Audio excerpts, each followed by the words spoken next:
Hi, this is Derek Murphy from creativity.com. I'm answering some common publishing questions, and this one is a lot of people ask me when they come to me for book cover design, they'll say, I have a painting I want to use, or my neighbor did a painting, or my niece did a painting, or I have a painting, and they want to use a painting or an illustration or a drawing for their book cover design.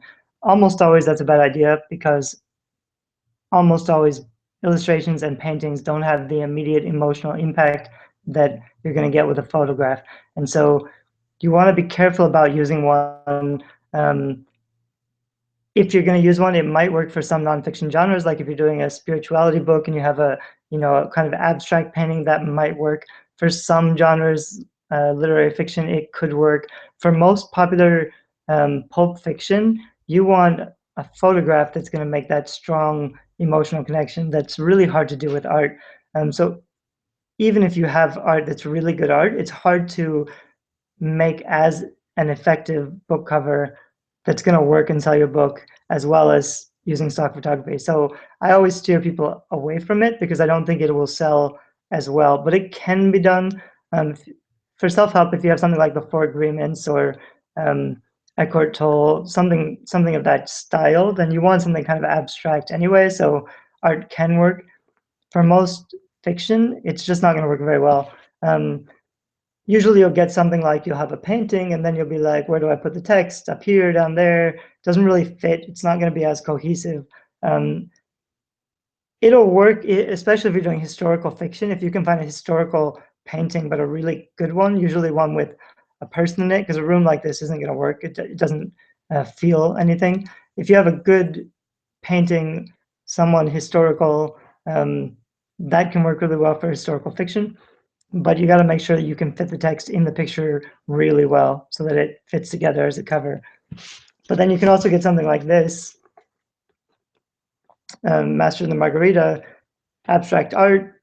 Doesn't really mean anything. This is kind of conceptual. I mean, for this type of book, and especially for famous best-selling historical books, you can put whatever you want on the book cover because people are going to buy it anyway because the book is famous. That's why famous best-selling authors can take creative risks and they can make book covers that actually won't work very hard to sell the book, but it doesn't matter because they're already famous. The book cover doesn't have to sell the book for those authors.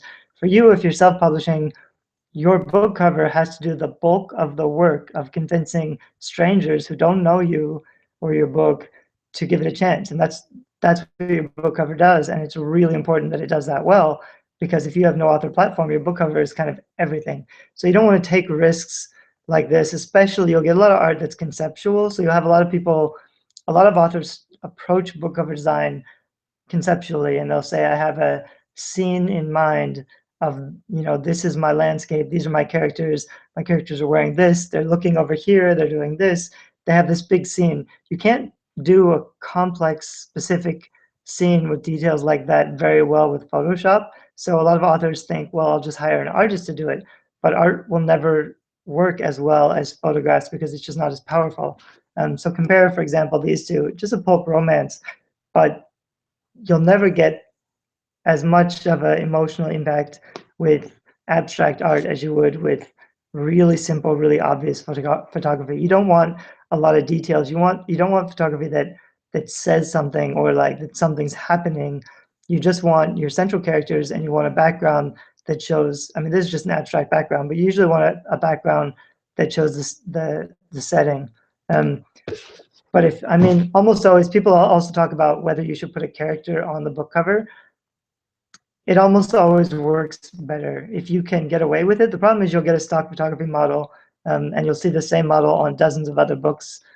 That's a problem, but it's also a common problem. Even best-selling traditionally published authors are using stock photography. So you may see the same models in bookstore books that are also on 100 self-published books. You see those models on billboards in China. You see them everywhere because it's stock photography.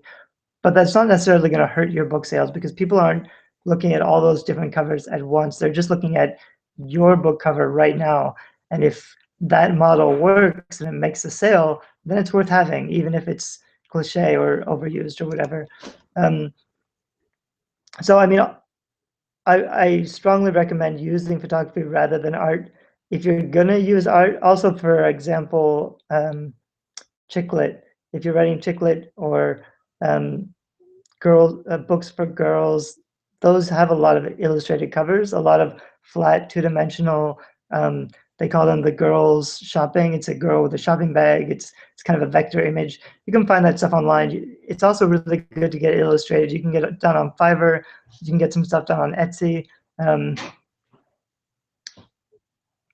But I mean, in that case, because that's what readers of those genres like, chick lit readers like covers that look like that, it's okay to use vector art or illustration if it's really good, if it's done well, and if the text is done really well and fits in the book cover.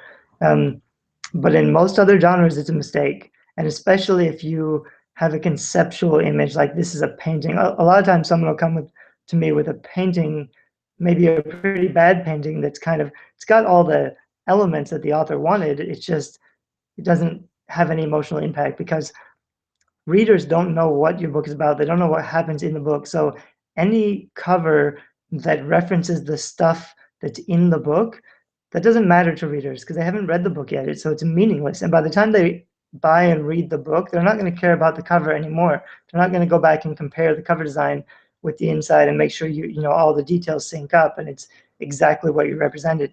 Your book cover is a representation of the story, but it's not accurate. It's not necessarily perfectly detailed, accurate, matching everything that happens in the story. It shouldn't be because it's got to be really simple and really obvious and tell readers immediately what the book is about, who the main characters are, what the background is.